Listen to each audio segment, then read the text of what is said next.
नमस्कार, मैं हूं मनोज मनु। आप देख रहे हैं इंडिया न्यूज मध्य प्रदेश। छत्तीसगढ़ किस्सा कुर्सी का। और आपको बता दें कि इस वक्त मध्य प्रदेश और छत्तीसगढ़ में मध्य प्रदेश की 230 विधानसभा और छत्तीसगढ़ की 70 विधानसभाओं में इस वक्त मतदान चल रहा है। लंबी लंबी कतारें लगी हैं और कई सारे प्रत्याशियों के भाग्य का फैसला आज ईवीएम में बंद हो जाएगा और उसके बाद 3 दिसंबर को आपको यह समझ में आएगा कि कौन सी पार्टी सत्ता में बैठ रही है और आपका कौन सा जनप्रतिनिधि आपके लिए आपके इलाके का विकास करेगा। लेकिन उससे पहले आपको वो तमाम तस्वीरें दिखा रहे हैं। आप वो तस्वीरें देख सकते हैं लंबी लंबी, जहां पर कि मतदान केंद्रों पर लाइन लगी हुई है, जहां लंबी लाइन लगी है, लोग इंतजार कर रहे हैं। तमाम वो चेहरे जो मतदान के लिए पहुंचे हुए हैं आपके टीवी स्क्रीन पर बने हुए हैं। कई सारे चेहरे जो कि खुद चुनाव लड़ रहे हैं। बहुत सारे ऐसे केंद्रीय नेता हैं जो अपनी किस्मत को आजमा रहे हैं क्योंकि पार्टी ने उनसे कहा है कि जाकर चुनाव लड़िए। ये तमाम लोगों की तस्वीरें इस वक्त आपके सामने दिखाई दे रही हैं। अरुण यादव जैसे नेता मतदान करने पहुंचे हैं। ज्योतिरादित्य सिंधिया आप देखिए अपने मत का प्रयोग कर रहे हैं। मतदान ग्वालियर में करने पहुंचे हैं क्योंकि वो ग्वालियर के मतदाता हैं। और वो तस्वीरें, आप लंबी लंबी तस्वीरें, लंबी लंबी कतारें आप देख सकते हैं। उम्मीद की जा रही है कि मतदान अच्छा होगा। जहां पर मतदान हुआ है इस वक्त आपके टीवी स्क्रीन पर वो स्थिति बनी हुई है। इंदौर में क्या मतदान हुआ है, सिमरिया में 12.53% मतदान हुआ है। प्रदेश के अलग अलग जिलों से मतदान की खबरें कितनी आ रही हैं। सुबह 9 बजे तक का मतदान इस वक्त चुनाव आयोग ने अपनी वेबसाइट पर डाला है। वो तस्वीरें आप देख सकते हैं, ईवीएम की तस्वीरें आप देख सकते हैं, वो तमाम सारी तस्वीरें आप देख सकते हैं। कई ऐसे चेहरे, लेकिन इन सब के बीच बहुत सारे ऐसे संवेदनशील विधानसभा हैं मध्य प्रदेश की, जिनमें सबसे ज्यादा संवेदनशील विधानसभा बालाघाट, इसके अलावा चंबल में भिंड और मुरैना की विधानसभा और विंध्य की विधानसभा, जहां पर कि सबसे ज्यादा नजर प्रशासन की बनी हुई है। इसके अलावा भोपाल की 2 विधानसभा, जहां से कि आतिफ अकील और आरिफ मसूद चुनाव लड़ रहे हैं, वहां पर भी संवेदनशील मतदान बने हुए हैं। वहां पर प्रशासन की पूरी नजर बनी हुई है। तमाम सारी तस्वीरें इस वक्त आप देख रहे हैं जो मतदान केंद्रों से आपके सामने हम लेकर आए हैं। उन तस्वीरों के जरिए आप समझ सकते हैं कि मध्य प्रदेश में मतदान की स्थिति क्या है। मैं आपको अपडेट बता देना चाहता हूं कि इस वक्त भिंड की जो विधानसभा है, भिंड की 2 विधानसभा, प्रॉपर भिंड विधानसभा की सीट और इसके अलावा भिंड जिले की लाहर विधानसभा, जहां के प्रत्याशियों को नजरबंद कर दिया गया है क्योंकि प्रशासन को अंदेशा है कि वहां पर कुछ भी उपद्रव हो सकता है, वहां के प्रत्याशी आमने सामने आ सकते हैं। भोपाल हम चलेंगे, जहां से हमारे सहयोगी इस वक्त हमारे साथ मौजूद हैं, उनसे हम बात करने की कोशिश करेंगे। कुलभूषण हमारे साथ मौजूद हैं, उनसे हम जानेंगे और समझने की कोशिश क्या करेंगे कि भोपाल की स्थिति क्या होती है, मतदान की स्थिति क्या होती है। भोपाल में कुलभूषण क्या स्थिति बनी हुई है, जरा बताएं।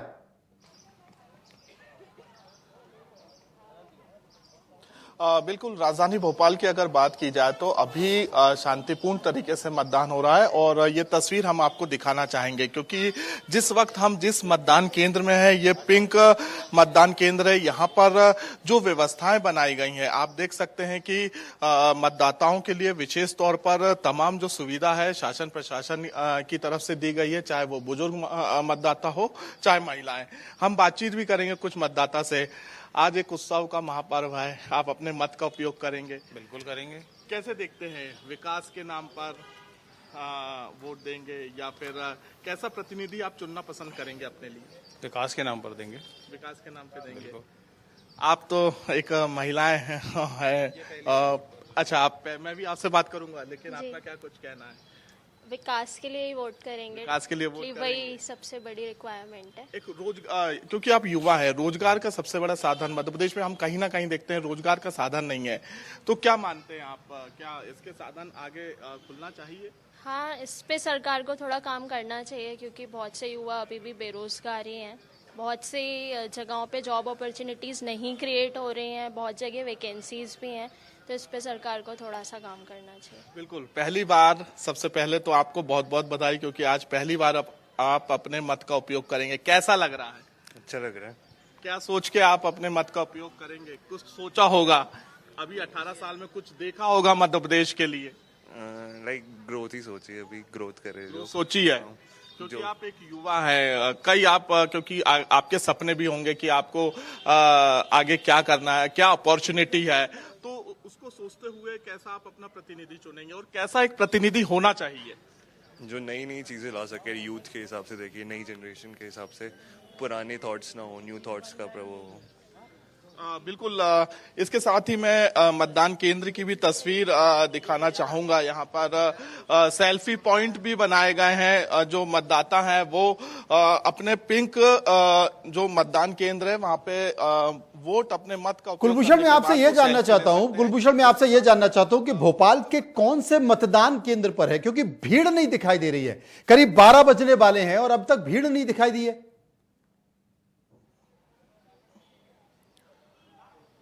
बिल्कुल, क्योंकि सुबह के वक्त काफी भीड़ हमने मतदान केंद्रों में पहुंची और जो तस्वीर हम आपको दिखा रहे हैं, हालांकि 15-20 जो मतदाता हैं वो इस वक्त भोपाल के 4 इमली में मौजूद हैं और कहीं ना कहीं यहाँ पे मतदाता अब धीरे धीरे अपने घरों के बाहर निकल रहे हैं। सुबह के वक्त काफी भीड़ जो है मतदान केंद्रों में देखी जा रही थी। हालांकि पुराने शहर की अगर हम बात करते हैं, सिटी इलाके जो कि उत्तर विधानसभा और मध्य विधानसभा केंद्र है, वहां के बूथ, वहां के जो मतदान केंद्र है वहां पे महिलाओं की जो तादाद है वो ज्यादा देखने को मिल रही है। महिलाएं भी हैं, उनसे भी बातचीत करेंगे। एक नारी सम्मान, एक लाडली बहना, क्या देखते हैं आप? दोनों का कितना असर देखने को मिलेगा बताइए। आप तो मुस्कुरा रहे हैं क्योंकि आप खुद एक महिला है। तो अम्मा जी, आप बताइए, लाडली बहना या नारी सम्मान? दोनों ही करना है। दोनों ही करना है। और क्या। बिल्कुल। और भी महिलाएं, हम उनसे भी बातचीत करेंगे। आप बताइए, क्योंकि दोनों ही पार्टियों ने बड़े बड़े वादे किए हैं। लाडली बहना में 1250 रुपए, अब नारी सम्मान में 1500 रुपए कमलनाथ कह रहे हैं। कैसी लगती है आपको ये योजना, पहले तो बताइए। अच्छी लगती है। अच्छी लगती है। तो महिलाएं भी जो हैं इस मतदान केंद्र में मौजूद हैं और तमाम जो मतदाता हैं वो सेल्फी लेते हुए नजर आ रहे हैं। हालांकि अगर हम बात करें तो कहीं ना कहीं भोपाल में शांतिपूर्ण तरीके से मतदान होता हुआ नजर आ रहा है। कांग्रेस प्रदेश अध्यक्ष कमलनाथ इस वक्त प्रदेश कांग्रेस कार्यालय में मौजूद है, मॉनिटरिंग कर रहे हैं और अब से कुछ ही देर बाद प्रदेश अध्यक्ष कुलभूषण, मैंने देखा कि कमलनाथ ने आरोप लगाया मुरैना एसपी के ऊपर कि मुरैना एसपी बीजेपी के एजेंट के तौर पर काम कर रहे हैं।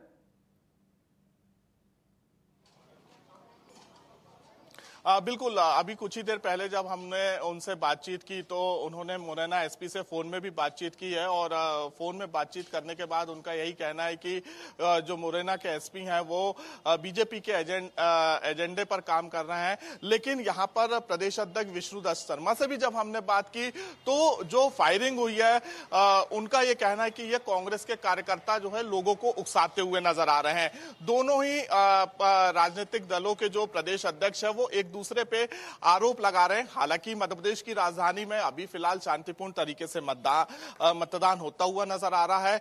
लेकिन हाँ, भिंड, मुरैना और छतरपुर से जरूर जो तस्वीर हमारे सामने आई, छतरपुर में जो कांग्रेस के प्रत्याशी हैं उनके ड्राइवर की हत्या कर दी जाती है। उसके बाद दोनों ही पक्ष थाने में जमकर हंगामा करते हैं।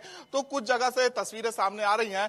लेकिन फिलहाल अभी मध्य प्रदेश में शांतिपूर्ण तरीके से 230 विधानसभा सीटों में मतदान जारी है। दोनों ही राजनीतिक पार्टियों के जो प्रदेश अध्यक्ष हैं वो अपने प्रदेश कार्यालय में बैठ के मॉनिटरिंग कर रहे हैं। कलेक्टर, एसपी से लगातार बातचीत कर रहे हैं। जहां से जो प्रत्याशी हैं, जिन क्षेत्रों से शिकायत कर रहे हैं कि कलेक्टर या एसपी उनका साथ नहीं दे रहे हैं या फिर कहीं ना कहीं जो बाधा सामने उत्पन्न हो रही है, इसको लेकर भी जो है सीधे पीसीसी प्रेसिडेंट और बीजेपी जो प्रेसिडेंट है उनको ये बात बताई जा रही है। पूरा जो मॉनिटरिंग रूम है जो दोनों ही कार्यालय में बनाया गया, लेकिन जो मतदाता है वो अपने मत का उपयोग करेंगे। और अब देखने वाली बात होगी कि जब आज प्रत्याशियों के भाग्य भविष्य का फैसला ईवीएम में कैद होगा तो 3 दिसंबर को क्या कुछ आता, हम रायपुर भी चलेंगे, रायपुर चलेंगे, उसके साथ साथ कुछ मेहमान हमारे साथ मौजूद होंगे, उनसे हम चर्चा करेंगे, उनसे हम समझने की कोशिश करेंगे कि मध्य प्रदेश की स्थिति क्या है। लेकिन जब तक हमारे रायपुर से सहयोगी जुड़ रहे हैं, कुलभूषण, मैं आपसे यह जानना चाहता हूं, आपसे यह समझने की कोशिश करूंगा कि पूरे अगर मध्य प्रदेश को देखा जाए, तमाम सारे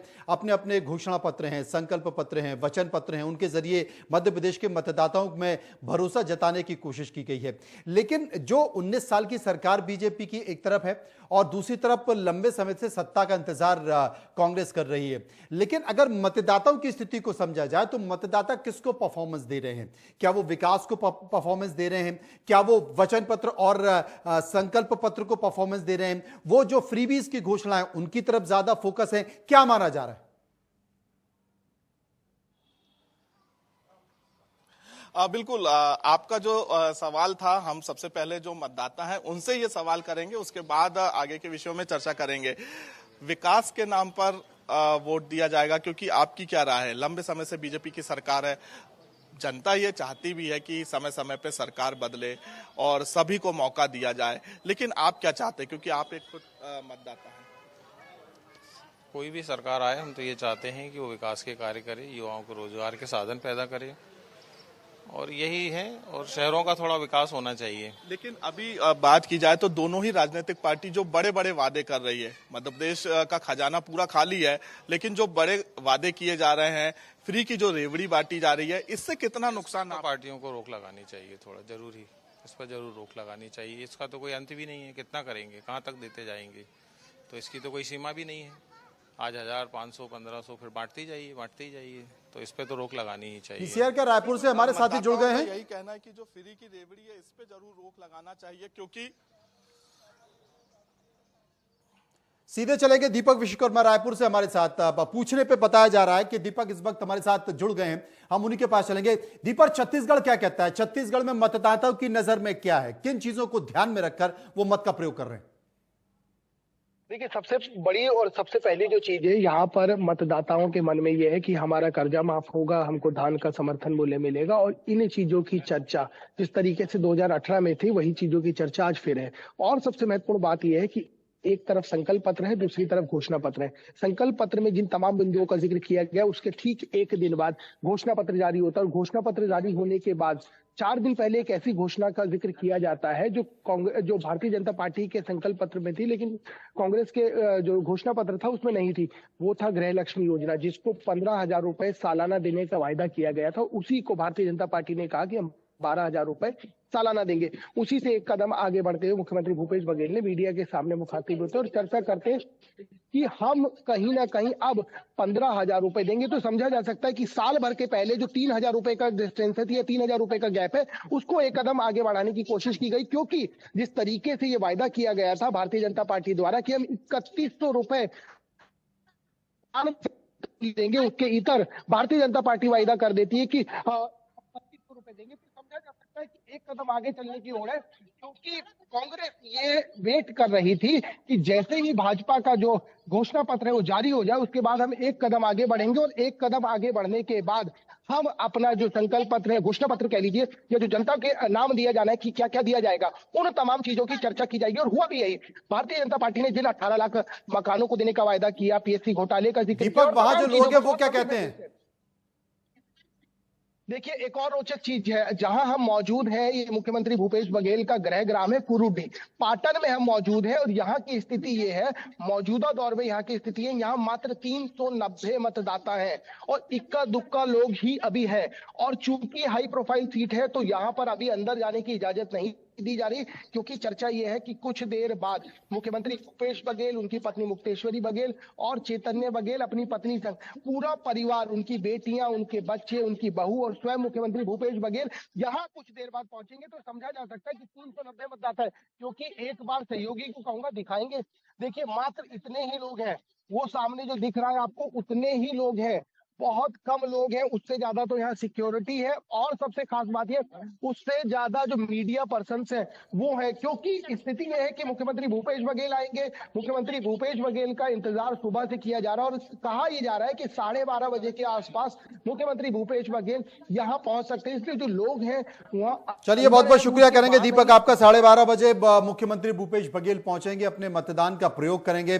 तब तक आप लोगों से जानिए और समझने की कोशिश कीजिए कि आखिर पाटन क्या कहता है, क्योंकि छत्तीसगढ़ में अगर सबसे ज्यादा निगाहें किसी पर हैं तो मुख्यमंत्री भूपेश बघेल पर हैं। यह कहा जा रहा है कि भूपेश बघेल ने अपनी पूरी जिंदगी का एक स्टेक लगा रखा है, क्योंकि एक तरफ बीजेपी लगातार हमलावर है तमाम मुद्दों के जरिए, करप्शन का आरोप है, भ्रष्टाचार का आरोप है, दूसरी तरफ भूपेश बघेल छत्तीसगढ़ियावाद को सामने रखकर वो ये बताने की कोशिश कर रहे हैं। और यही कारण है कि ये इस विधानसभा का पूरा चेहरा अगर कोई है कांग्रेस की तरफ से तो भूपेश बघेल के ऊपर है, और भूपेश बघेल का चेहरा सामने रखकर पार्टी ने चुनाव लड़ा है।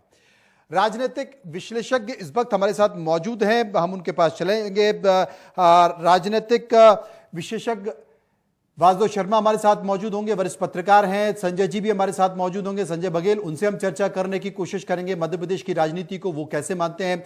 वासुदेव जी, क्या कहें मध्य प्रदेश को लेकर? आप महाकौशल में हैं, छिंदवाड़ा में हैं, क्या कहता है वहां का समीकरण? जनता का रुझान किस ओर? जनता अगर अपने मतदान का प्रयोग कर रही है, वोट दे रही है, तो किन मुद्दों को ध्यान में रखकर दे रही है?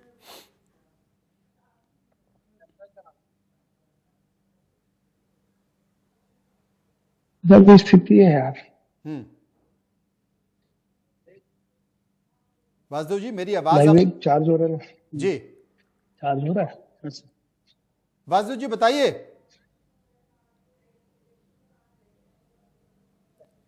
वासुदेव जी के साथ संजय बघेल भी होंगे, राजनीतिक विश्लेषक हैं, वो भी हमारे साथ जुड़ेंगे, और उनके साथ साथ राकेश भी हमारे साथ जुड़ेंगे, दिल्ली के वरिष्ठ पत्रकार हैं, उनसे भी हम समझने की कोशिश करेंगे। तीनों मध्य प्रदेश के रहने वाले हैं, मध्य प्रदेश की राजनीति को बहुत बारीक से देख रहे हैं। तब तक हम एक बार फिर से कुलभूषण के पास चलेंगे, और कुलभूषण के बाद रायपुर भी चलेंगे, जहां से लाइव व्यू से हमारे संवाददाता हमारे साथ मौजूद होंगे। कुलभूषण, अगर देखें तो मध्य प्रदेश में छुटपुट ऐसी खबरें आ रही हैं, हिंसा की खबरें आ रही हैं, नाराजगी की खबरें आ रही हैं।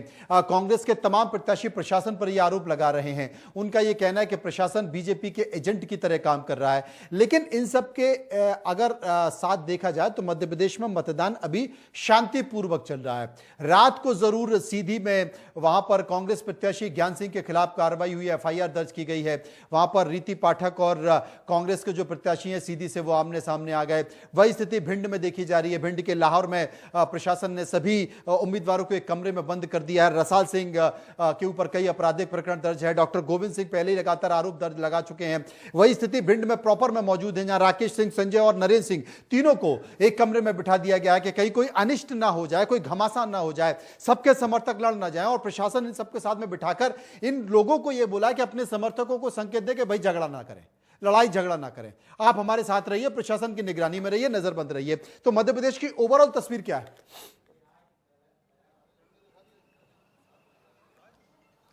बिल्कुल, मध्य प्रदेश की अगर हम ओवरऑल तस्वीर बात करते हैं, सबसे पहले तो ग्वालियर चंबल संभाग की बात करें, क्योंकि ये वो क्षेत्र है जहां पर सबसे अधिक पुलिस फोर्स लगाया गया है। मिलिट्री आर्मी के जो जवान हैं उनको तैनात किए गए हैं, क्योंकि सुबह से ही जैसे ही मतदान की प्रक्रिया जब शुरू होती है, जो मतदाता है अपने मत का प्रयोग करते हैं, तो गोली चलने जैसी जो घटनाएं हैं वो दिमनी से सामने आती हैं, चंबल संभाग से सामने आती हैं। उसके बाद छतरपुर से एक और मामला सामने आता है कि जो कांग्रेस के प्रत्याशी हैं उनके ड्राइवर की हत्या कर दी जाती है। थाने में जो है दोनों ही राजनीतिक पार्टी बीजेपी और कांग्रेस के जो नेता हैं वो आपसी विवाद करते हुए नजर आते हैं। लेकिन ओवरऑल महाकौशल या मध्य क्षेत्र की बात की जाए या बुंदेलखंड की बात की जाए तो यहां पर शांतिपूर्ण तरीके से जो है मतदाता अपने मत का उपयोग करते हुए नजर आ रहे हैं। जो तस्वीर हमने आपको राजधानी भोपाल की भी दिखाई और भोपाल की भी तस्वीर हम दिखाना चाहेंगे। अब जो कतारें हैं, क्योंकि जैसे जैसे समय बढ़ता हुआ नजर आ रहा है, जो कतारें हैं वो लंबी होती नजर आ रही है। और ये तस्वीर भी आप देखिए, क्योंकि सुरक्षा के पुख्ता इंतजाम है, पुलिस फोर्स यहाँ पे पुलिस बल तैनात है और लोगों को ज्यादा इंतजार न करना पड़े, इसलिए जो है भीड़ को भी डाइवर्ट किया जा रहा है। क्योंकि आप रहे हमारे साथ। एक बार मतदान का जो प्रतिशत है उससे जुड़ी हुई खबर आ रही है, अपने दर्शकों को दिखा दें, उसके बाद फिर हम अपने गेस्ट पर चलेंगे, मेहमानों पर चलेंगे, राजनीतिक विश्लेषकों पर चलेंगे। मध्य प्रदेश में अभी तक यानी करीब 12 बजने वाले हैं। मध्य प्रदेश में जो मतदान हुआ है वो इस वक्त आपके टीवी स्क्रीन पर बना हुआ है। मध्य प्रदेश में 27.62% मतदान अभी हुआ है, और सबसे ज्यादा मतदान नीमच में हुआ है 34.75%। श्योपुर में 34.62% मतदान हुआ है। शाजापुर में 34.52% मतदान हुआ है।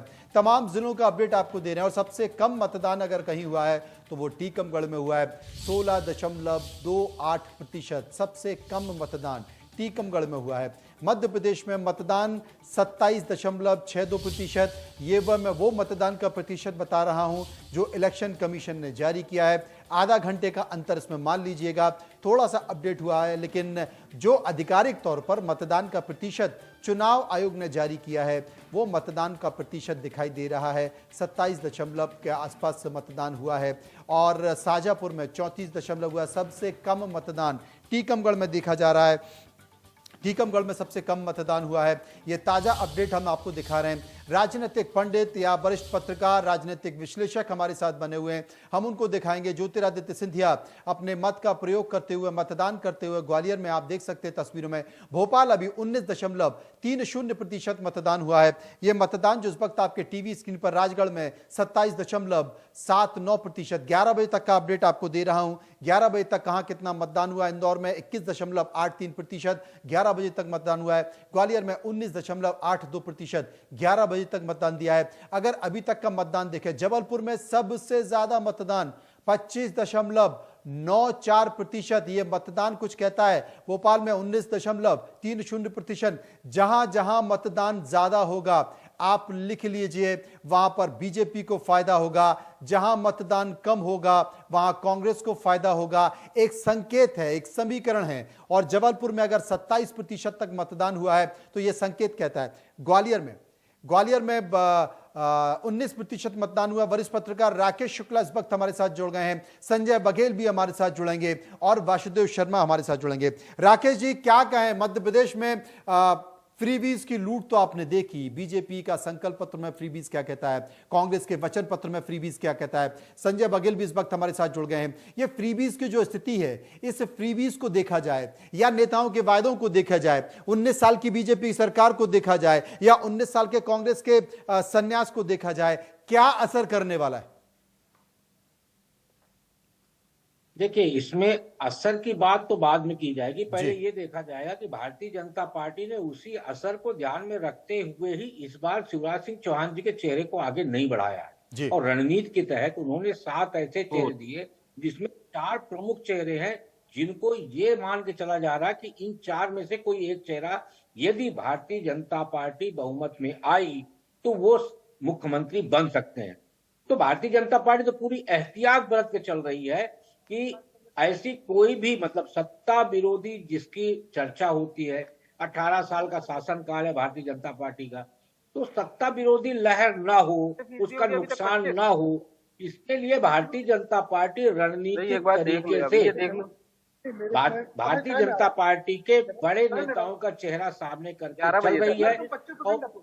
और उसके चलते ही सारा का सारा जो चुनावी समीकरण है, आप देखेंगे कि जुलाई अगस्त में भारतीय जनता पार्टी मध्य प्रदेश में 50 से 60 सीटों की गिनती हो रही थी, लेकिन नवंबर में मतदान आने तक भारतीय जनता पार्टी का स्कोर 100 के आसपास पहुंच गया।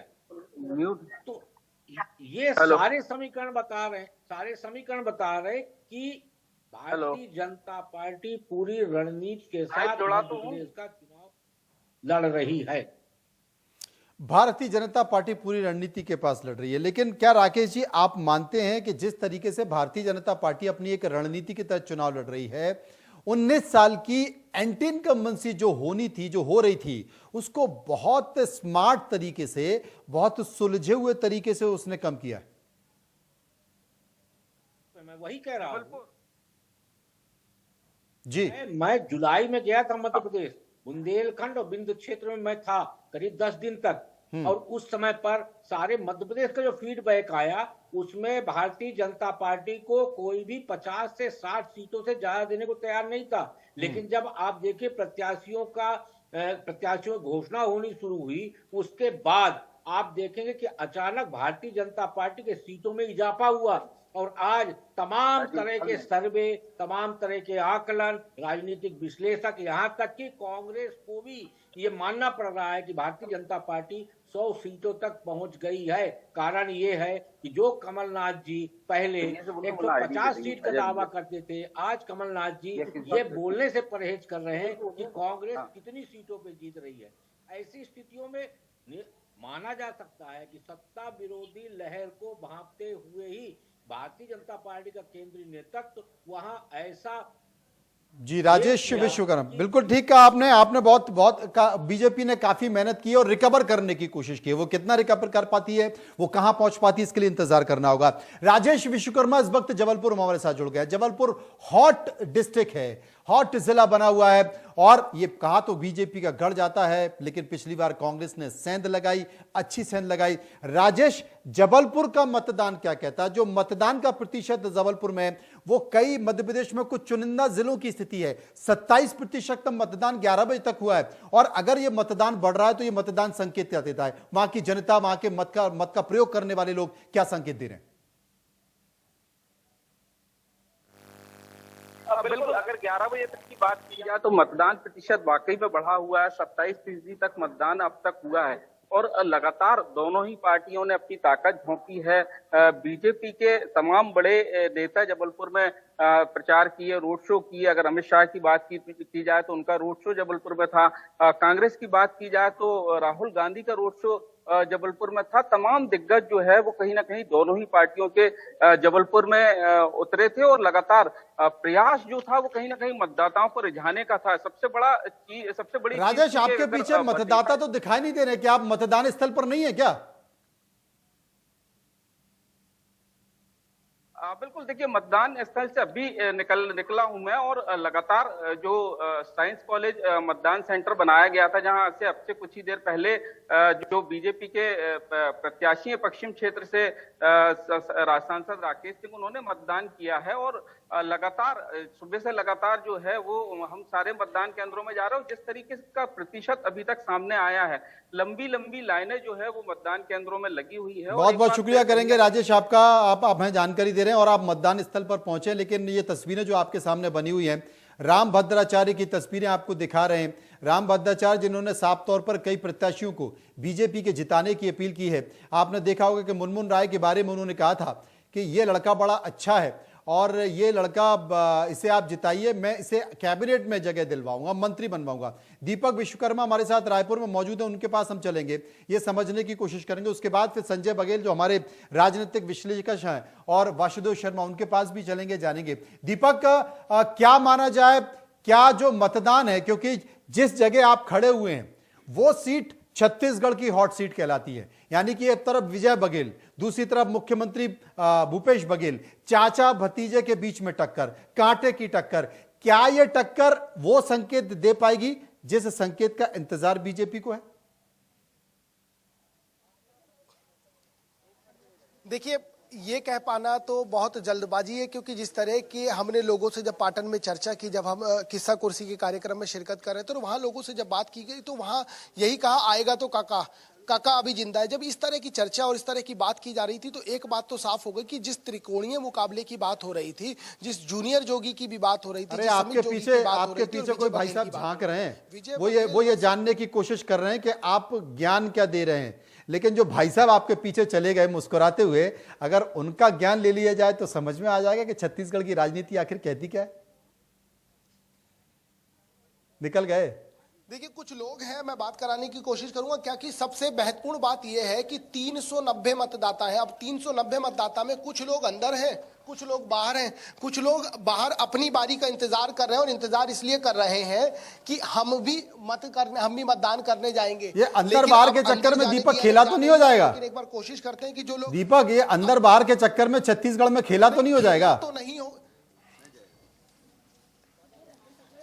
देखिए, खेला बहुत मुश्किल है, लेकिन जिस नंबर की बात कांग्रेस कर रही है, जिस नंबर्स की चर्चा कांग्रेस कर रही है कि अब की बार 75 पार, वो बहुत मुश्किल नजर आता है। क्योंकि तमाम ऐसे लोग हैं, तमाम ऐसे मतदाता हैं, फिर चाहे आप वो टी.एस. सिंहदेव को याद कर लीजिए, चाहे दीपक बैज को याद कर लीजिए, चाहे मोहन मरकाम को याद कर लीजिए, तमाम लंबी फहरिस्त है जो अपनी अपनी दावेदारी, अपनी अपनी बातों का इंतजार कर रहे हैं, और अपनी अपनी जिस तरीके से जब दावेदारी ठोक रहे हैं तो ये बताने की कोशिश कर रहे हैं हम भी मैदान में हैं। और जब हम भी मैदान में है की चर्चा की जा रही है, तो उससे एक बात तो साफ हो गई है कि इस मौजूदा स्थिति में जिस सीट पर हम मौजूद हैं, इसमें बेशक त्रिकोणीय मुकाबला कहा जा रहा है, लेकिन जूनियर जोगी उतना इफेक्ट नहीं डाल पाएंगे।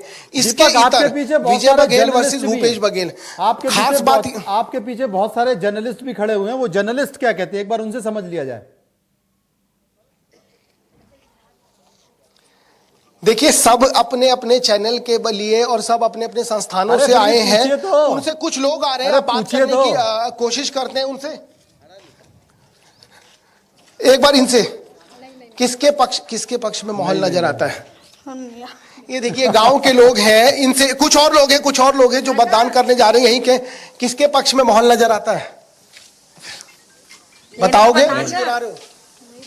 देखिए बहुत कम मतदाता है और चूंकि दीपक आप अगर मतदाताओं से ये पूछेंगे, वो भी मध्य छत्तीसगढ़ के मुख्यमंत्री के विधानसभा में मतदान केंद्र में, कि किसके पक्ष में मतदान कर नजर आता है, तो आपको लगता है कि इतनी आसानी से कोई बता देगा? एक कोई महिला पत्रकार खड़ी है आपके बगल में, दीपक, उनसे पूछिए वो क्या कहती है। महिला पत्रकार आपके बगल में खड़ी है, वो क्या कहती है, जरा उनसे पूछिए। किसके पक्ष में माहौल नजर आता अरे है? पक्ष में मत पूछिए सर, बिल्कुल देखिए, पाटन क्षेत्र है तो पाटन में कहीं ना कहीं कह सकते हैं कि मुख्यमंत्री का गृहग्राम है, तो ऐसी स्थिति में कहा जा रहा है कि मुख्यमंत्री के पक्ष में जो है वो वोट यहाँ के लोग करते हुए नजर आ रहे हैं। कहीं ना कहीं ये भी कह सकते हैं कि विपक्ष की जो बात करें तो विपक्ष से भी जो विजय बघेल जी है, वो भी पुराने, अगर पूर्व की बात की जाए तो उन्होंने भी जो है पिछली बार जो है मुख्यमंत्री को जो है हराया था। तो ऐसी स्थिति में कह सकते हैं कि इस बार जो है मुख्यमंत्री के पक्ष में वोट हो सकता है। फिलहाल कांटे की टक्कर है, ऐसा कहा जा रहा है। देखिए कांटे का जिस टक्कर का जिक्र किया जा रहा है उसके पीछे एक सबसे महत्वपूर्ण बात यह है कि यहाँ जब पाटन आप आते हैं तो पाटन में काम बहुत हुआ है। हमने तमाम लोगों से पूछा कि किस आधार पर आप वोट करेंगे, तो ये कहा गया कि विकास हुआ है। विकास हम यहाँ की आप सड़कें देख लीजिए, यहाँ के तालाब देख लीजिए, यहाँ के पुल पुलिया देख लीजिए, उस आधार पर काफी काम हुआ। और जब काम का जिक्र किया जा रहा है, क्योंकि ये कहा जाता है कि छत्तीसगढ़ में धान बिन सब शुभ होता है, धान का जिक्र कांग्रेस ने भी किया है अपने वचन पत्र में, और धान का जिक्र बीजेपी ने भी किया है। उसने भी कहा है कि भाई हम भी भरपूर समर्थन मूल्य के साथ धान खरीदेंगे। आपको लगता है कि धान इस बार कुछ ज्यादा असर करने वाली है, लेकिन वो किसकी तरफ, क्या पब्लिक मानती है कि हमें भरोसा किस पर है, कौन दे रहा है? देखिए इसमें एक सबसे बड़ा विरोधाभास है। यही भारतीय जनता पार्टी ने कहा कि 20 क्विंटल तो धान होता ही नहीं है, कि इस आधार पर 20 क्विंटल प्रति एकड़ खरीदने की बात हो रही है। उसी भारतीय जनता पार्टी ने अपने घोषणा पत्र में यह कह दिया कि हम 3100 रुपए में 21 क्विंटल धान खरीदेंगे। उसके बाद भारतीय जनता पार्टी के बाद जब उसने उनका घोषणा पत्र देखा तो कांग्रेस ने कह दिया हम 3200 देंगे लेकिन हम 20 क्विंटल खरीदेंगे। तो सबसे पहली बात तो यही है।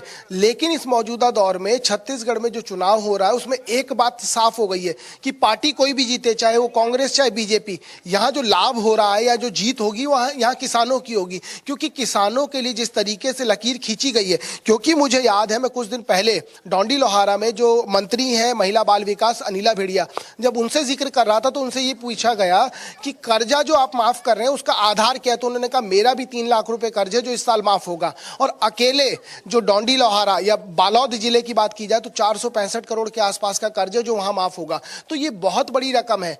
और सबसे महत्वपूर्ण बात यह है कि जिस कर्ज माफी की बात सरकार कर रही है उसको लेकर दो मतों में छत्तीसगढ़ में लोग बटे हुए।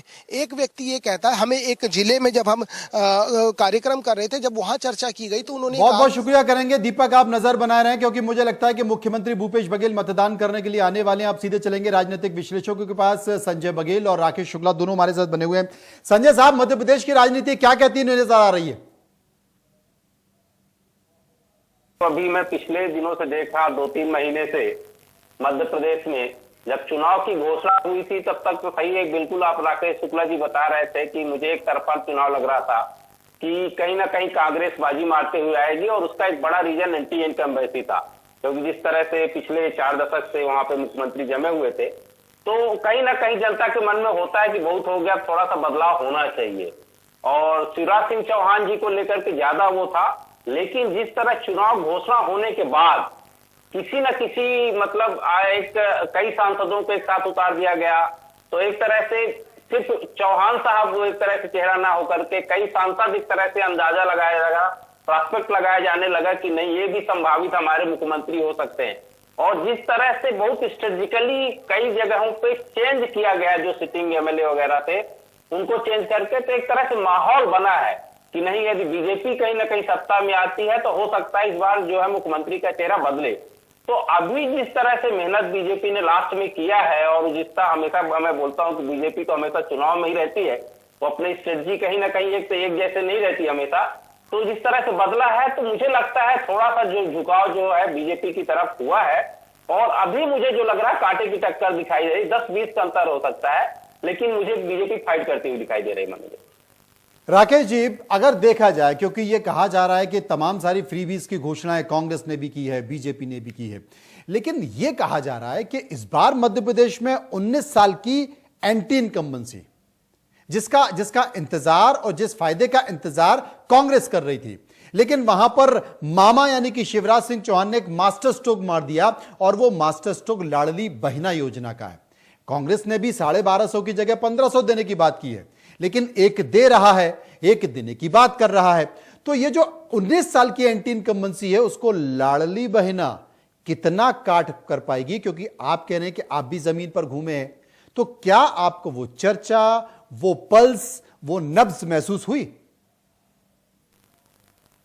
मनोज जी, मतदान कभी भी एक विषय पे नहीं होता, और जो भी लोक लुभावन योजनाएं होती हैं, वो लोक लुभावन योजनाओं का 1% 2% तक असर होता है। जहां तक लाडली बहनी योजना की बात है, आप उसका 3 चरण देखिए। पहले चरण में जब लाडली बहनी योजना का शुरुआत हुई, तो उसमें जो नाम पंजीकृत हुए, उस नाम पंजीकृत में बहुत ज्यादा स्क्रूटनी हुई और एक पॉकेट तैयार हुआ कि इनको दिया जाएगा। जब देखा गया कि दूसरी जो बहनें हैं, जिनको ये माना गया कि भाई हमको तो बहन की कैटेगरी में ही नहीं रखा गया, तो एक बार फिर से उसके लिए प्रोसेस शुरू किया गया और ये कहा गया कि भाई अब और बहनों को भी जोड़ा जाएगा। लेकिन उसका जो पैरामीटर तय किया गया, उस पैरामीटर में बहुत सारी बहनें नहीं आ पाई। जब देखा गया, राज्य सरकार ने देखा कि लाडली बहनी योजना हमारे लिए फायदे की जगह पे कहीं नुकसानदेह न साबित हो, तो चुनाव के पहले ये कहा गया कि सभी बहनों को शामिल किया जाएगा। अब चुनाव के पहले जब ये कहा गया कि सभी बहनों को शामिल किया जाएगा, तो एक बार फिर से फॉर्म भरवाया गया, फॉर्म भरवा के स्क्रूटनी हुई और ये कहा गया कि यदि इस बार हम जीते तो सभी बहनों को देंगे। सवाल इस बात का है कि गारंटी कौन दे रहा है?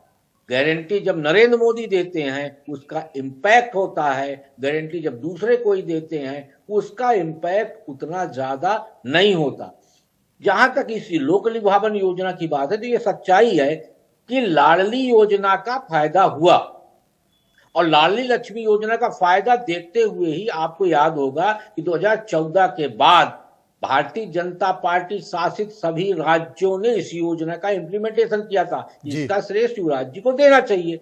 लेकिन लाडली बहना योजना का उतना ही बड़ा लाभ होगा ये अभी कहना कठिन है, क्योंकि इसी योजना में, इस योजना के तहत जो मध्य प्रदेश का आधे से ज्यादा यानी आधी आबादी महिलाओं की है, तो पहले बालिकाओं को लिया गया, अब एक महिलाओं के बड़े वर्ग को जो साधने की कोशिश की गई है, उसमें महिला कितनी समेट के आती है भारतीय जनता पार्टी के साथ, ये अभी भी पहेली बना हुआ है। क्योंकि उनके मन में कहीं ना कहीं आशंका है। कारण ये है कि कमलनाथ जी ने भी कहा है कि यदि वो 1200 देंगे तो हम 1500 देंगे। तो अब महिलाओं के सामने 2 विकल्प हैं कि वो 1200 को चुनती हैं कि 1500 को चुनती। ये बड़ा सवाल। संजय बघेल साहब, मैं भी मध्य प्रदेश में गया, कई इलाकों में, ग्वालियर चंबल संभाग, नर्मदापुरम, भोपाल संभाग में गया, उसके बाद फिर मैं बुंदेलखंड इलाके में गया, मालवा में गया। मैंने समझने की कोशिश की, कई सारे ब्यूरोक्रेट से बात की, कई सारे जर्नलिस्ट से बात की। अब जिसका जिक्र हम और आप कर रहे हैं कि 2 महीने पहले मध्य प्रदेश की स्थिति अलग थी, वहां पर कांग्रेस बहुत आगे थी और बीजेपी एंटी इनकम्बेंसी के फेर में उलझी हुई थी। अब इसे बैठकों की बात कहें या उनका संकल्प पत्र कहें, लेकिन चाहे वो ब्यूरोक्रेट्स हों, चाहे वो जर्नलिस्ट हों या तमाम राजनीतिक पंडित हों, वो कंफ्यूज हो गए हैं 19 साल की एंटी इनकम्बेंसी और लाडली बहना योजना में। कि देखिए, अगर बीजेपी आगे जा रही है तो उसके पीछे का कारण लाडली बहना है। और जो बैठकों में इंटरनल चर्चा हुई, उसमें मुख्यमंत्री शिवराज सिंह चौहान ने इस योजना को लॉन्च करके यह कहा कि देखिए साहब, हर विधानसभा में मैंने 25,000 वोट दे दिए, अब बाकी का काम आपका है, आप जानो, आप देखो। जी मनोज, देखिए ये जो इस तरह लाडली बहना योजना एक बहुत बड़ा कारण है, क्योंकि ये सेंटर का चुनाव नहीं है, स्टेट का चुनाव है, दोनों में अंतर होता है। लेकिन बीजेपी ने जो सबसे बड़ा एक तरह से तीर मारा है, वो मुझे लगता है कि कहीं ना कहीं सीएम फेस को जो हटाया। मैं बार बार कहता हूं, क्योंकि जब सीएम फेस आप वहां पे उस तरह प्रोजेक्ट नहीं कर रहे हैं एक व्यक्ति को, तो संभावित व्यक्ति दूसरे जब हो रहे हैं, तो यहाँ सीधे सीधे केंद्र का उत्तरदायित्व बनता है। क्योंकि मुझे लगता है, हेलो जी आवाज आ रही है। जी, मुझे लगता है कि जिस तरह से मोदी जी ने अपने आप को प्रोजेक्ट किया है और उन्होंने जिस तरह से नक्शा खींचा विकास का, जो मॉडल जो सेंट्रल का है वो कहीं ना कहीं स्टेट में जा रहा है। और एक अच्छी चीज रही है बीजेपी के साथ, बीजेपी ने अपने जितने भी स्टेट हैं, कुछ स्टेट छोड़ दीजिए जहां पे एक तरह से प्रभावी मुख्यमंत्री और उसमें सफल नहीं हो पाए हैं, कुछ स्टेट छोड़ दिए तो जितने उनके स्टेट हैं जो पहले थे उससे बेहतर ही प्रदर्शन किए। तो वो चाहे मध्य प्रदेश रहा हो जो बीमारी स्टेट था उसको एक तरह से विकसित स्टेट बना दिया, इसी तरह उत्तर प्रदेश है। ऐसे जितने हम देखें तो कहीं ना कहीं उसी पुराने समय में देखें तो भूपेश बघेल के पहले तो छत्तीसगढ़ में देखें तो रमन सिंह का भी पिछले 3 बार चुनाव उन्होंने लगातार जीता। तो कहीं ना कहीं बीजेपी अपने वादे और अपने जो है एक तरह से घोषणा पत्र पे काम करती है। तो ये बहुत महत्वपूर्ण है क्योंकि आपने उससे पहले जो बीजेपी के 19 साल के पहले 10 साल का पहले का पूरा कांग्रेस का भी अनुभव आप लोगों ने चखा हुआ है। नई पीढ़ी जरूर एक तरह से जो उनको नहीं है 20 साल पहले का अनुभव, कांग्रेस की जो सरकार रही वहां पे वो नहीं देखी है। लेकिन मुझे लगता है यहाँ पे सोशल मीडिया बहुत बड़ा रोल प्ले कर रहा है कि जो यंग जनरेशन है वो कैसे ले रही है। यंग जनरेशन मुझे लगता है कि जो यूथ है वो बहुत सारी चीजें उससे प्रभावित होता है कि उसके पास क्या परोसा जा रहा है। तो उसके पास ऐसे बहुत सारे मुद्दे हैं कि स्टेट के बाहर भी किस तरह से प्रदर्शन हम कर रहे हैं, चाहे वो मोदी जी का नेतृत्व हो, चाहे वो एक तरह से विकसित और विकासशील देश की तरफ बढ़ता हुआ भारत हो, चाहे एक तरह से आज निर्णय लेने की शक्ति वाला भारत हो, दृढ़ संकल्प और मजबूत भारत की हो। ये सब कहीं ना कहीं एक जो आज का युवा है उसके मन में इमेज जाती है। तो मुझे लगता है इस तरह की चीजें स्टेट में भी ले जाकर के प्रभावित करेंगी। ये मुद्दे कहीं ना कहीं स्टेट के यूथ को आपने बहुत से ऐसे मुद्दे बताए संजय जी, जिन मुद्दों पर हमने 2018 का चुनाव देखा। 2018 में बीजेपी का सुपड़ा साहब तीनों राज्यों में हो गया, लेकिन उसके ठीक 4 महीने बाद जब लोकसभा चुनाव होता है तो सरकार होने के बावजूद इन तीनों राज्यों में कांग्रेस का सुपड़ा साफ हो जाता है और जनता भरोसा कर देती है नरेंद्र मोदी पे। राकेश जी, मैं आपसे समझना चाहता हूं कि अभी भी क्या वही स्थिति है मध्य प्रदेश, छत्तीसगढ़, राजस्थान, तेलंगाना में, मिजोरम में? स्थानीय जो विधानसभा चुनाव है वो स्थानीय मुद्दों पर हो रहा है, स्थानीय चेहरों पर हो रहा है। यहां पर देश के प्रधानमंत्री नरेंद्र मोदी का चेहरा या चुनावी भाषणों में उनकी बातें उतना असर नहीं कर पाएंगी, वो असर करेंगी लोकसभा में। निश्चित तौर पर मनोज जी आपने बड़ी अच्छी बात कही कि जो स्थानीय चुनाव होते हैं वो स्थानीय मुद्दों पे होते हैं, स्थानीय चेहरों पे होते हैं, चाहे वो स्थानीय निकाय के चुनाव हो, पंचायत हो, नगर निगम हो या विधानसभा हो। लेकिन लोकसभा का जो चुनाव होता है वो लोकसभा का चुनाव केंद्रीय चेहरे पे होता है। और आज की डेट में भारतीय जनता पार्टी के पास केंद्रीय स्तर पर इतना मजबूत चेहरा है कि दूसरे लोग तमाम तरह के गठबंधन बन रहे, लेकिन किसी के पास उस चेहरे को काउंटर करने की सामर्थ्य बनती हुई नहीं दिख रही है। इसीलिए आप देखेंगे कि बहुत सारे ऐसे लोग लोकसभा सांसद बने जो कि विधानसभा क्या पार्षदी के चुनाव नहीं जीत सकते थे, लेकिन मोदी लहर ने उनको सांसद बना दिया। इस बार भी जो 2024 का चुनाव है, मोदी इस बार बहुमत हासिल करने के लिए चुनाव नहीं लड़ रहे हैं। मोदी इस बार 2019 की जो 303 सीटें हैं उस 303 सीटों को बढ़ाने के लिए चुनाव लड़ रहे हैं। इसलिए जब वो कहते हैं कि ये मोदी की गारंटी है तो पब्लिक उस पर विश्वास करती है।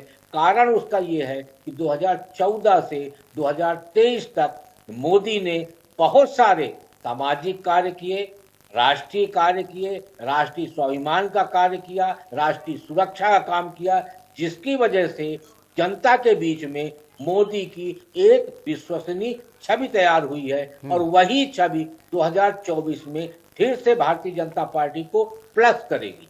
संजय साहब, मैं छत्तीसगढ़ आपको लिए चलता हूं। छत्तीसगढ़ में बड़ा संकेत 2018 में दिखाई दिया।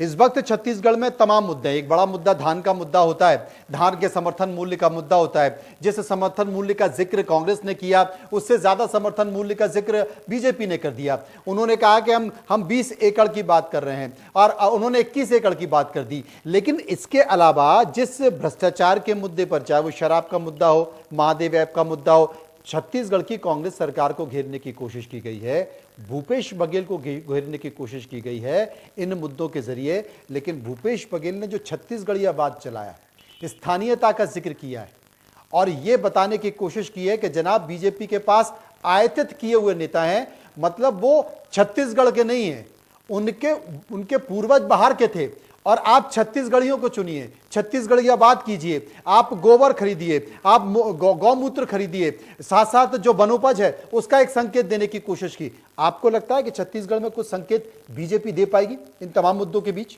देखिए, भूपेश बघेल ने एक तरह से छत्तीसगढ़िया चलाने की कोशिश की। यदि उन्होंने एक तरह से छत्तीसगढ़िया चलाना है, एक तरह दूसरी तरफ वो भी कह रहे हैं आयातित नेता है। मुझे लगता है ये आयातित नेता का सीधा सीधा मुझे जो इशारा है उनको रमन सिंह को लेकर होगा, जो प्रतिपक्ष में है अभी। लेकिन उन्हीं रमन सिंह पिछले चुनाव में देखिए 15 साल तक वहां टिके रहे, तो यदि आयातित होते तो वहां की जनता उनको स्वीकार नहीं करती, यदि ऐसा है तो। और धान का कटोरा कहे जाने वाले उसी छत्तीसगढ़ में देखा जाए तो रमन सिंह को एक तरह से चावल बाबा के नाम से मुझे लगता है बोला जाता था कि चावल बाबा हमें सब देंगे। तो कहीं ना कहीं रमन सिंह की भी इमेज वहां उस तरह थी कि छत्तीसगढ़ में जो वहां का बाबा है वो हमारे सबका ध्यान रखेगा। दूसरा, उन्होंने एक तरह से गोबर का हो चाहे वन से संबंधित जो चीजें उत्पाद हैं उनको लेकर के बात कही। बिल्कुल छत्तीसगढ़ जो धान का कटोरा ही नहीं है, आदिवासी और जनजाति बहुल जो है राज्य है, यहाँ बहुत सारी ऐसी चीजें होती हैं जिस पर पे वो राज्य निर्भर है। लेकिन उनके ऊपर जो एक दो बड़ा आरोप लगा है, एक है महादेव ऐप का जो 500 से ऊपर करोड़ का कुछ आया है, और दूसरा है जैसे कि आपने कहा शराब का। इसको कहीं ना कहीं दबाने के लिए उनसे छत्तीसगढ़िया का सूत्र चला है। तो मुझे लगता है कि ऐसा नहीं है कि बीजेपी जनजाति और आदिवासी लोग लेकर के आगे नहीं बढ़ रही है। उसमें भी बीजेपी में भी वहां से लोकल बहुत सारे लोग हैं जो वहां से चुनाव लड़ रहे हैं, और ये साबित करते हैं कि बीजेपी एक तरह से जमीन से कटी हुई, स्थान से कटी हुई लोग पार्टी नहीं है। और मुझे लगता है कि यदि देखा जाए तो जन आंदोलन छोड़ दें तो जो स्थानीय लेवल पर छोटे छोटे जगहों पे छोटे छोटे लोगों को और के जो अलग अलग समुदाय को लेकर के जो पार्टी साथ में चलती है, क्योंकि उनके साथ एक बड़ा समर्थन संघ का होता है, वो सबको जोड़कर चलती है। समाज के सभी वर्गों को, जो चाहे वो निचला हो, चाहे वो वनवासी समाज हो, चाहे जनजाति सा गौरव का नाम से हो, तो सबको साथ लेकर चलती है। तो मुझे लगता है छत्तीसगढ़िया का फार्मूला चलाने की कोशिश कर रहे हैं, लेकिन उतना प्रभावी नहीं होगा। हाँ, हो सकता है उसका थोड़ा सा असर हो, लेकिन यहाँ पर बार बार मैं कह रहा हूं कि ये इस तरह से जो ईमानदार छवि वाला है और जो जनता तक पहुंच है, जो लोकल वहां के मुद्दे हैं जो लोगों तक ज्यादा पहुंच सकते हैं, वो जरूर वहां पे प्रभाव डालेगा छत्तीसगढ़ को चुनाव को लेकर। राकेश जी, आप क्या मानते हैं? क्योंकि छत्तीसगढ़ में भी पसीना बहाया गया है, लेकिन 2 कदम आगे और फिर 1 कदम पीछे। ये जो केंद्र की एक पॉलिसी हमने देखी है, इस बार केंद्रीय बीजेपी नेतृत्व की स्थिति देखी है कि चाहे वो राजस्थान हो, चाहे मध्य प्रदेश हो, चाहे छत्तीसगढ़ में हो, यानी कि शुरुआती दौर में खुद के भरोसे 2 कदम आगे बढ़ाना, लेकिन अचानक से याद आया कि जनाब स्थानीय नेता के बिना हम कुछ कर नहीं पाएंगे, हिट विकेट हो सकते हैं, तो फिर से 1 कदम पीछे कर लेना, रमन सिंह को आगे कर देना, वसुंधरा को आगे कर देना, शिवराज को आगे करना, फिर अचानक से लगा कि जनाब इनके हाथ में बैटल नहीं देना, तो फिर इनको पीछे कर देना, फिर खुद को आगे कर लेना। ये जो 2 कदम आगे और 1 कदम पीछे का खेला है इन राज्यों में, वो क्या कहता है? इसी को तो राजनीति कहते हैं मनोज जी। कहाँ हमें 2 कदम आगे जाना है और कहाँ 2 कदम पीछे हटना है, यही राजनीति कहलाती है। और भारतीय जनता पार्टी का केंद्रीय नेतृत्व तो उसी राजनीति के तहत इन तीनों राज्यों में चुनाव लड़ रहा है। रही बात स्थानीयता की, तो मैं ये बात स्पष्ट तौर पे कह दूंगा कि छत्तीसगढ़ में कोई स्थानीय नहीं है। इतिहास उठा के देख लीजिए, नागवंशी राजा थे, वनवासी राजा थे वहाँ, और उसके बाद आप देखेंगे तो वहाँ कलचुलियों का राज था। स्थानीय कौन है? कोई नहीं था वहाँ, न कोई ओबीसी था, न कोई ब्राह्मण था, न कोई क्षत्रिय था। आपके टी सिंहदेव भी उड़ीसा से आए हुए हैं। स्थानीयता का मुद्दा कभी भी ठीक नहीं होता। यदि आप भारतीयता की बात करते हैं तो स्थानीयता की बात नहीं करना चाहिए। यदि बिहार के लोगों को उत्पीड़न महाराष्ट्र में होता है और आप छत्तीसगढ़ में बैठ के विरोध करते हैं, तो छत्तीसगढ़ में बसे हुए लोगों के सामने आप ये प्रश्न खड़ा न करें, ये उचित नहीं है। क्योंकि आप एक राज्य के मुख्यमंत्री हैं, एक पार्टी के, राष्ट्रीय पार्टी के बहुत बड़े नेता हैं, इसलिए जी। लेकिन इन सब के बीच आपके सामने तस्वीरें हैं। नरेंद्र सिंह तोमर ने मतदान किया है, वो क्या कह रहे हैं एक बार सुन लेते हैं। भारतीय जनता पार्टी की लहर पूरे मध्य प्रदेश में चल रही है। भारतीय जनता पार्टी के पक्ष में वातावरण है। केंद्र सरकार, राज्य सरकार की योजनाएं और विकास को पसंद किया जा रहा है। इसके आधार पर मैं विश्वास पूर्वक कह सकता हूं, भारतीय जनता पार्टी मध्य प्रदेश में स्पष्ट बहुमत की सरकार बनाएगी। आज मतदान का दिन है। मैं अपने मतदान केंद्र पर मतदान करने के लिए आया हूं और यहां पर मतदान किया है। यहां पर भी जो वातावरण देखने को मिल रहा है वो सारा का सारा वातावरण भारतीय जनता पार्टी के पक्ष में। दिमनी की तस्वीर भी अच्छी है और दिमनी तो जैसे कि नरेंद्र सिंह तोमर दिमनी से विधानसभा का चुनाव लड़ रहे हैं, लोकसभा में सांसद हैं और उन्होंने कहा कि दिमनी की स्थिति भी ठीक है। ग्वालियर में उन्होंने वोट डाला है, तो संकेत साफ है कि लगातार सभी लोग अपना मत का प्रयोग कर रहे हैं। मतदान का प्रतिशत धीरे धीरे बढ़ रहा है। बीजेपी की कोशिश है और बीजेपी ने संकेत भी वही दिया है कि पहले मतदान बाद में जलपान। लेकिन क्या उसका असर मतदान के प्रतिशत पर दिखाई दे रहा है? मध्य प्रदेश के अगर कई जिलों की बात करें, छत्तीसगढ़ के कई जिलों की बात की तो वहां मतदान का प्रतिशत अच्छा है, लेकिन अगर कुछ जिलों की बात की जाए तो वहां पर मतदान का प्रतिशत बिलासपुर में देखिए 14%, रायगढ़ में 22%, जबकि रायगढ़ सुदूर इलाका है। बिलासपुर को एक तरह से शहरी माना जाता है, रायगढ़ में इंडस्ट्री ज्यादा है और छत्तीसगढ़ में 11 बजे तक करीब 19.65% मतदान हुआ है। यह मतदान कम है। मध्य प्रदेश में कई जगह 27% से ज्यादा हुआ है 11 बजे तक। रायपुर में 19% हुआ है, जबकि ज्यादा होना चाहिए था। दुर्ग में 18% है, 18.88% मतदान हुआ है। बिलासपुर में 14% मतदान हुआ है। तो यह जो कम मतदान जहां पर हो रहा है, तमाम राजनीतिक जानकार ऐसा मानते हैं कि जहां पर कम मतदान होता है वहां पर सामान्यतः कांग्रेस को फायदा होने लगता है, जहां मतदान ज्यादा होता है वहां पर बीजेपी को फायदा होने लगता है। भोपाल हम चलेंगे, वैभव हमारे सहयोगी, हमारे संवाददाता इस वक्त मौजूद हैं। भोपाल क्या कह रही है भोपाल की जनता और संकेत किस तरीके से? बिल्कुल, निर्वाचन आयोग के द्वारा 300 बूथ बनाए गए थे, उसमें से एक जो पिंक बूथ है उस पर हम मौजूद हैं और यहाँ पे आप देख सकते हैं किस तरीके का क्रेज है। लोग वोट डालकर आ रहे हैं, फिर फोटो क्लिक करवा रहे हैं। पहले हम वोटर से हम जानने की कोशिश करेंगे। क्या कहेंगे, अभी आपने वोट डाला है, किन मुद्दों को लेकर मतदान किया है? जी, मेरा ये फर्स्ट टाइम वोट था क्योंकि मैं 10-12 साल से एमपी में था नहीं, तो मुद्दे अब वोट डालते समय तो दिमाग में नहीं आते हैं, पर हाँ कुछ कैंडिडेट्स, कुछ आइडियोलॉजीज जरूर आती हैं। तो मेरा वोट तो वैसे बीजेपी के लिए था। फर्स्ट टाइम वोटर बेहद महत्वपूर्ण होते हैं, क्योंकि 21 लाख से ज्यादा Madhya Pradesh first time voter हैं। तो क्या है यंगस्टर्स के मन में, क्या मुद्दे हैं? Unemployment, better infrastructure and may be एक सेफ एंड पीस माहौल स्टेट में। शायद यही सभी यंगस्टर्स के मन में होगा, क्योंकि मेरे मन में भी यही है। फ्री पीस को लेकर पीस माहौल चाहते हैं, कुछ और लोग को लेकर हम देख रहे हैं कि फ्री की घोषणा है, कांग्रेस भी, बीजेपी भी। आप फ्रीबीज को लेकर क्या कहेंगे, क्योंकि फ्री की घोषणाएं कांग्रेस ने भी की थी, भाजपा ने भी की थी, तो इन घोषणाओं को लेकर महिलाओं के मन में क्या है? महिलाओं के मन में तो बहुत ही स्थिर विचार हैं, तो उसके हिसाब से ही हमने वोट किया है, बहुत सोच समझ के। घोषणाओं को लेकर क्या कहेंगे, जिस तरह से जो फ्री की बात की जाती है, क्या वो ठीक है? बहुत अच्छा है, किसी की हेल्प हो रही है और पैसा सही जगह लग रहा है, इससे अच्छी बात तो हो नहीं सकती। Thank you. और भी लोगों से हम बात करने की कोशिश करते हैं, क्योंकि बेहद महत्वपूर्ण है, क्योंकि जिस तरीके से हम सुबह से ही देख रहे हैं पुराने भोपाल में, जो सुबह 7 बजे के पहले ही लाइन्स लगने की शुरुआत हो गई थी। कुछ और लोग हैं मतदान करने आए हैं, क्या मुद्दे हैं मन में? अब जो भी हो जाए भाई, कुछ नहीं कह सकते। अब बिल्कुल, ये जो बूथ है वो ये पिंक बूथ है। यहाँ पर जो पूरे मतदान की कमान है महिलाओं के द्वारा संभाली गई है। अंदर जो ईवीएम रखे हुए हैं, जो वीवीपैट रखा हुआ है, तो मतलब पूरी ही जो जिम्मेदारी है वो महिलाओं के कंधे पर है, क्योंकि महिलाएं जिस तरीके से हमने देखा, चाहे वो कांग्रेस हो चाहे वो भाजपा हो, वो महिलाओं को लेकर ही बात करी। तो कुछ और लोग हैं, उनसे बात करेंगे। आप बताएंगे, वोट देने आई हैं, क्या सोचा है, क्या मुद्दे रहेंगे? मुझे तो आता नहीं है, कैसा बोलूं, मम्मी जी से। आप बताइए माँ जी, आपने तो कई बार मतदान किया है, इस बार क्या मुद्दे को लेकर सोचा है? जो योग्य होना चाहिए उसी को ही करेंगे।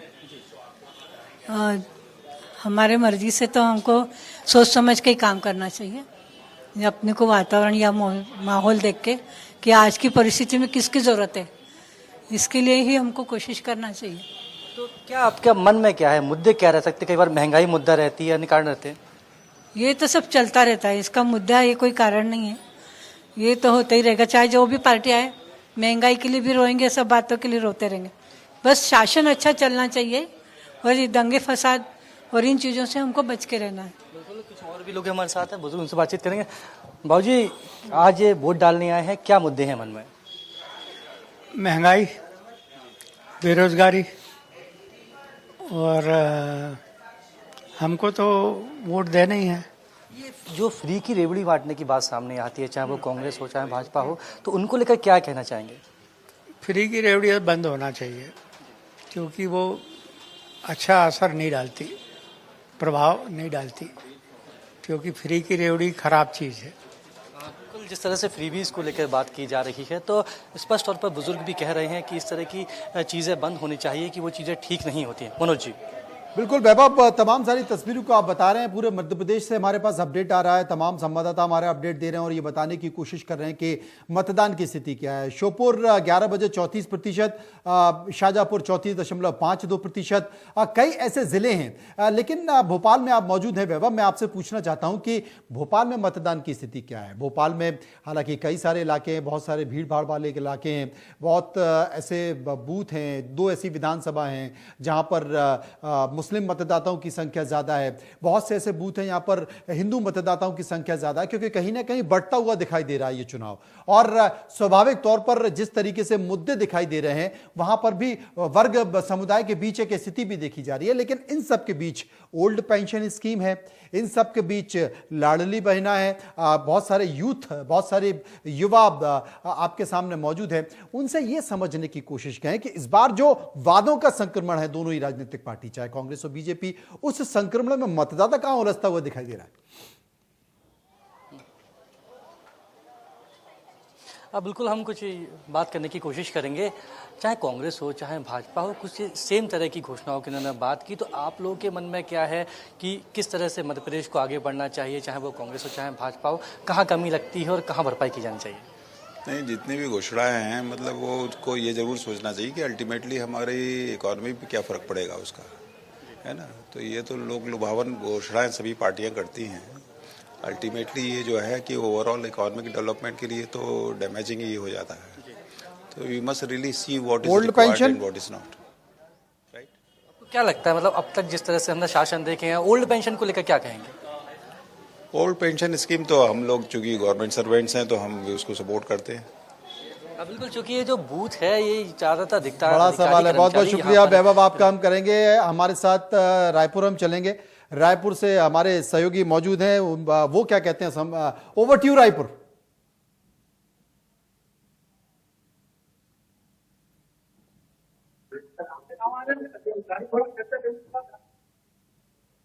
रायपुर अपने सहयोगी पास चलेंगे, रायपुर की जनता क्या कहती है, रायपुर क्या कहता है, बताइए।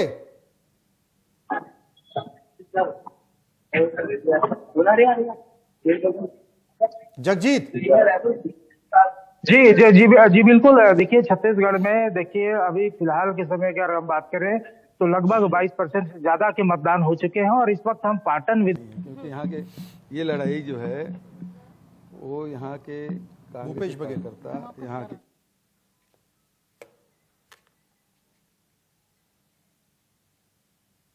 सुनते हैं भूपेश बघेल को। आपको परेशान अरे एक तरफा है, यहाँ दो तरफा भी नहीं है।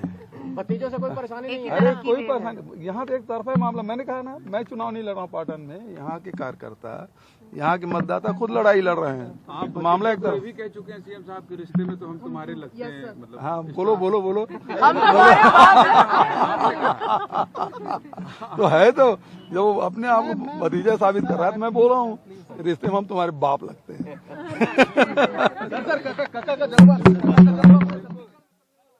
देखिए यहाँ पर रोचक ये है कि ये चचा भतीजे की लड़ाई है और जो चचा हैं वो भूपेश बघेल हैं, भतीजे विजय बघेल हैं। इसलिए वो कहते हैं कि चचा जो होते हैं वो बाप के बराबर होते हैं, इसलिए हम कहते हैं कि रिश्ते में तो हम तुम्हारे बाप लगते हैं। नाम है भूपेश बघेल। ये तमाम तरह की कुछ चुटकियां भी हैं जो चुनाव में दिखाई देती हैं। हमारे साथ हमारे मेहमान जुड़े हुए हैं, संजय बघेल साहब हैं, राकेश शुक्ला जी हैं, दोनों राजनीतिक विश्लेषक हैं, वरिष्ठ पत्रकार हैं।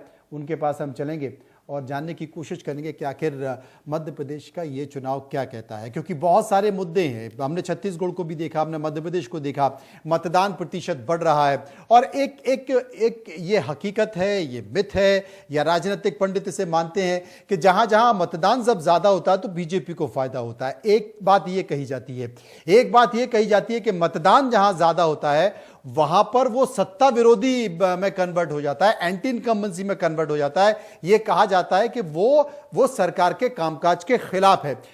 तो हम सीधे अपने मेहमानों के पास चलेंगे, उसके पहले एहतियाब के पास चलेंगे। एहतियाब, इंदौर क्या कह रहा है? देखिए मनोज जी, इंदौर में ये कहा जाए कि आज मतदान के दिन सुबह से ही हमने हर बूथ के ऊपर ये कहा जाए कि लोगों की लाइन देखिए। मेरे पीछे में मनोज जी आपको तस्वीरें दिखाऊंगी। इस वक्त मैं बाल विनय मंदिर में मौजूद हूं और आप लाइन देखिए। दोपहर का वक्त हो चुका है, लेकिन बावजूद उसके यहाँ लगातार मतदाता मतदान केंद्रों पर पहुंच रहे हैं। इंदौर में नवाचार किया गया था, कई सारे आदर्श बूथ बनाए गए, कई जगह पर थीम बेस्ड बूथ बनाए गए। लगातार इस बात की कवायद की जा रही थी कि ज्यादा से ज्यादा मतदान हो, लेकिन जो मतदान प्रतिशत है अभी फिलहाल मनोज जी जो अपडेट मुझे मिल रहा है कि अभी फिलहाल उस एक्सपेक्टेशन तो नहीं पहुंच सका है जितना कि होना चाहिए। सुबह का वक्त अगर 9 बजे तक का मैं आंकड़ा बताऊं तो 9 बजे के आसपास तकरीबन 7% मतदान हुआ था। अभी ये मतदान बढ़कर तकरीबन 13% के आसपास पहुंच चुका है, लेकिन अब भीड़ आपको नजर आ रही होगी मनोज जी की यहाँ लगातार लोग पहुंच रहे हैं। फर्स्ट टाइम वोटर्स भी हैं। मैं यहाँ एक 100 साल की वृद्ध महिला से भी मिला था और वो दादी कह रही थी कि मतदान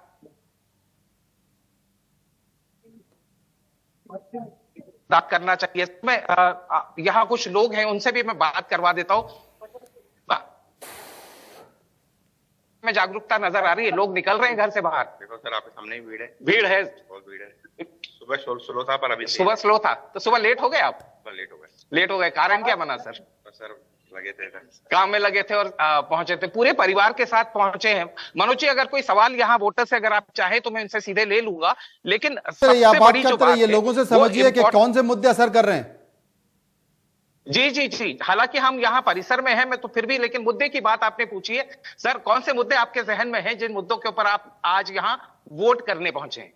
सर, महंगाई बहुत बड़ा मुद्दा है। महंगाई मुद्दा है। महंगाई डेवलपमेंट तो कर रही है बीजेपी गवर्नमेंट, महंगाई बहुत बड़ा, महंगाई एक इशू है जिसके के लिए बहुत दिक्कत वाली बात, डिफिकल्ट फैक्टर्स होते हैं। तो ये सारी भी बहुत दिक्कत। व्यापारी के लिए, आप व्यापारी हैं? मैं तो व्यापारी। आप व्यापार करते हैं। मैम, क्या मुद्दा है दिमाग में? सर, यही है कि महंगाई थोड़ी सी बस कम होना चाहिए। भार ज्यादा पड़ रहा है। हाँ, भार तो ज्यादा पड़ रहा है। महिलाओं को ज्यादा पड़। क्या कहेंगे मैम, क्या दिमाग में कौन से मुद्दे? सर, गैस टंकी थोड़ी सी सस्ती हो जाए। अच्छा सर, गृहिणी मनोज सर, गृहिणी सबसे पहले गैस टंकी पे ही जाती हैं। हाँ जी, हमारे लिए तो गैस टंकी थोड़ा सा रेट कम हो जाए, पेट्रोल डीजल के रेट भी थोड़े कम हो जाए, पेट्रोल डीजल सब चीज में खुश है। बाकी सब में खुश है, मतदाता खुश है। मुद्दे दिमाग के अंदर जहन में बना के रखते हैं। मैं थोड़ा सा आगे भी कोशिश करता हूँ।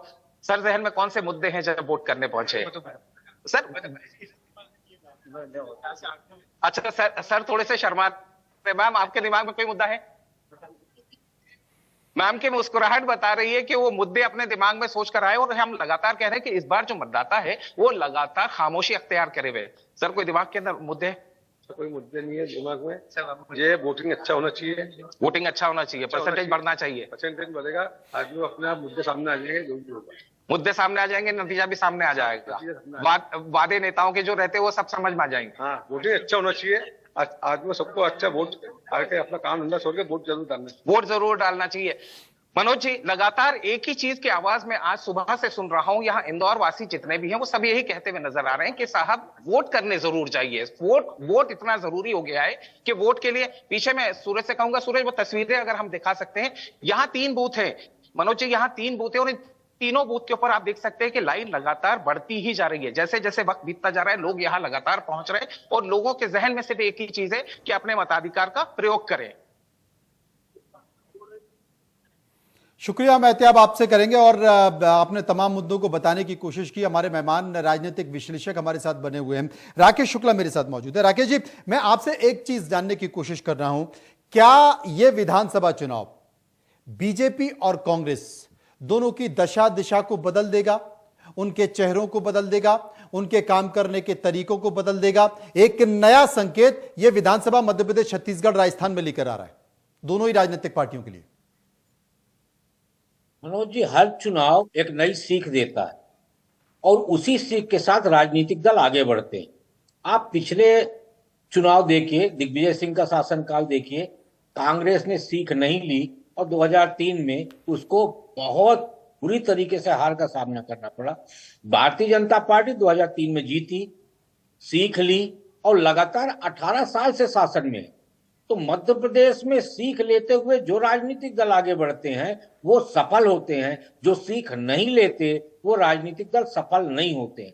अभी इंदौर की बात हो रही थी, इंदौर के मतदाता बोल रहे थे, हमें याद है, हम सबको पता है कि इंदौर देश में कीर्तिमान स्थापित करने वाला शहर है जागरूकता के मामले में। तो जो शहर स्वच्छता में देश में नंबर 1 हो, वो मतदान में भी नंबर 1 होने की होड़ में आगे जाएगा। इसलिए हर मतदाता खुद मतदान कर रहा और ये भी कह रहा कि आप आइए और मतदान करिए जी। तो और अपनी भड़ास भी निकालिए राजनीतिक जी मनोज जी, मतदान कीजिए, आइए और अपनी भड़ास भी निकालिए।